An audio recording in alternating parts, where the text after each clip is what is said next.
The term speaking truth to power goes back to the 1950s and the struggle for civil rights and racial equality in the United States. It has since been adopted by journalists and is now considered to be part of the job. But what about when power doesn't speak the truth? In the U.S. these days, there are signs that the mainstream news media have belatedly begun to push back against Donald Trump, who routinely tramples on the facts, the debate this past week being the latest example of that.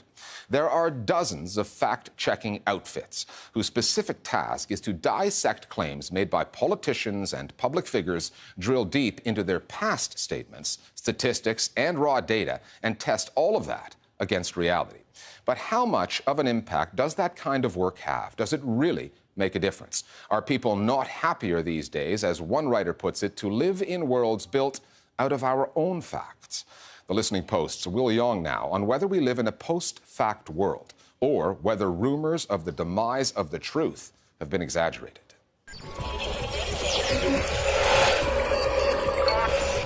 More than 2,700 have been shooting. Absolutely nothing, or 99.8%. Fact-checking has always been an essential part of journalism. What you have these days is more noise, and it's useful to audiences if you flag up where you're doing your fact-checking. And it would also allow us to regain control over the 350 million subscription we pay to Crossless every week. If you just want access to the facts, you want to cut straight through the noise, through the claims, come here and you'll find it. Our goals are twofold. One, to hold politicians accountable for what they're saying, and also to be there for voters. And we really see that as our role, to help voters see through the spin, separate fact from fiction.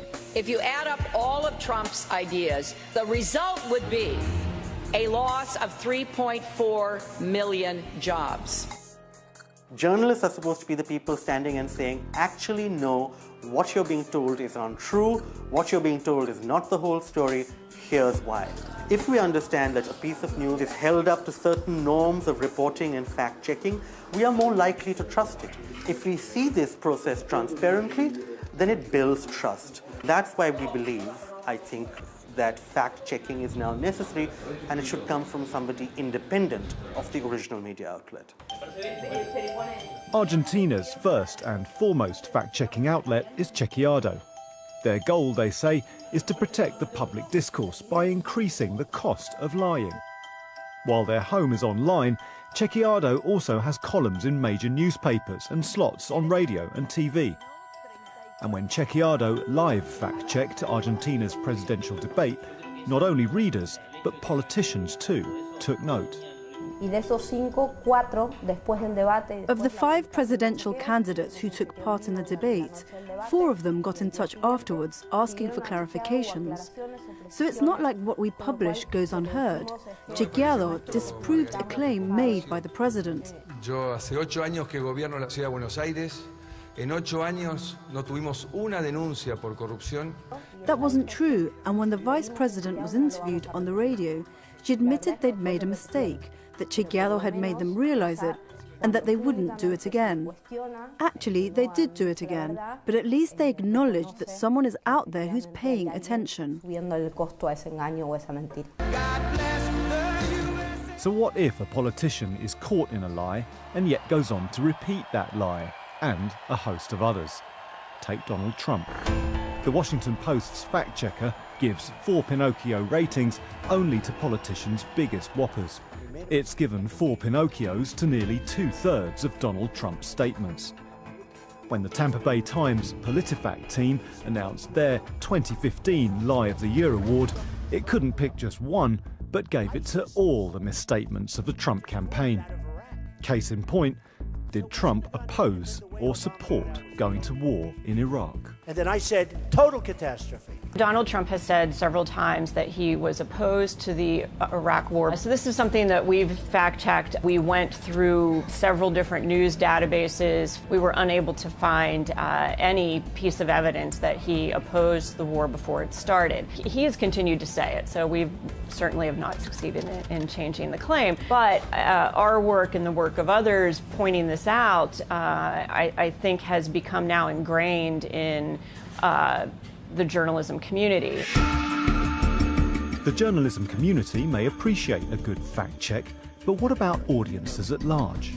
In the UK, the campaign to take Britain out of the European Union was riddled with misleading claims, lots of them coming from former journalist and leading voice for Leave, Boris Johnson. Many of Johnson's more outlandish Euro claims were easy enough to dispel. But what about the more elusive truth about the cost of EU membership? Take back control of huge sums of money, £350 million a week, and spend... A figure that was questioned by numerous experts. But perhaps, as Vote Leave's Michael Gove said, I think the people in this country have had enough of experts. The £350 million figure kept coming up throughout the campaign, and our first response was to look at, right, where did they get it from? Whichever way it was expressed, we would find a way to take it to pieces and get to the actual figure. As the campaign went on, I suppose we were slightly surprised that the campaign kept using it. So, from a reality check point of view, we basically kept repeating what we'd done. There's only so many times we can write the same story over and over again, and then claims get repeated and repeated and repeated on Twitter or Facebook or different news sites on the internet. A limit or a challenge, I guess, for fact-checking this social media echo chamber. The ability with the internet and social media to really live in a bubble and to seek out information that only conforms with your viewpoint.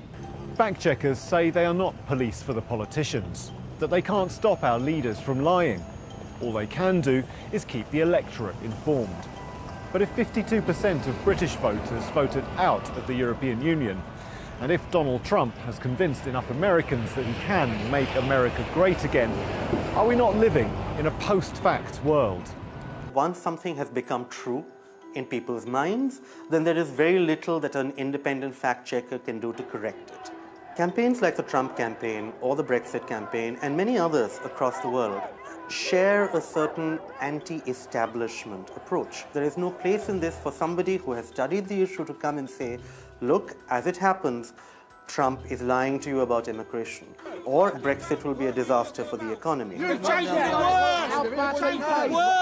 This establishment includes experts, it includes the media.